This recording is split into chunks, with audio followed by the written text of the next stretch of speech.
En septembre, Régent Petitclerc a reçu une lettre de son propriétaire.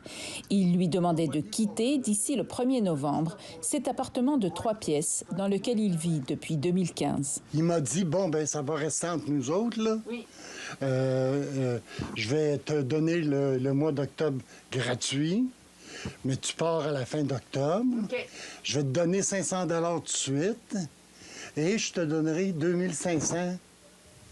Je sais pas quand. Régent est victime du phénomène des rénovictions, quand des propriétaires évincent des locataires pour faire des rénovations, puis remettre le logement sur le marché avec une hausse substantielle du loyer.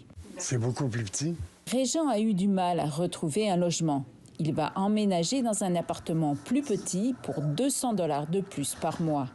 Il fait partie de ces milliers de Montréalais frappés de plein fouet par la crise du logement qui sévit à Montréal. C'est plus de 100 000 ménages qui sont en situation impérieuse de logement, c'est-à-dire que soit le logement il est trop cher, trop petit ou insalubre. Donc, c'est énormément de ménages qui n'arrivent pas à se loger de façon convenable à Montréal. Cette crise du logement n'est pas nouvelle, mais elle s'enracine. Les loyers ont explosé et il y a un manque criant de logements sociaux ou abordables. Pour les familles de Montréal, ça prend du logement social.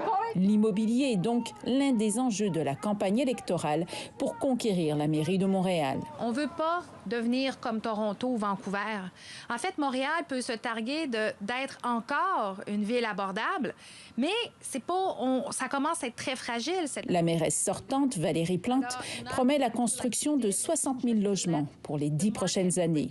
Il faut construire, il faut augmenter l'offre. Son rival, l'ex-maire Denis Coderre, en promet 50 000, dont 10 000 logements sociaux. Et il critique le bilan de la mairesse. Si on commence à comparer les chiffres, on va voir qu'ils n'ont pas livré la marchandise dans les 4 dernières années. Valérie Plante avait promis, il y a 4 ans, la construction de 12 000 logements.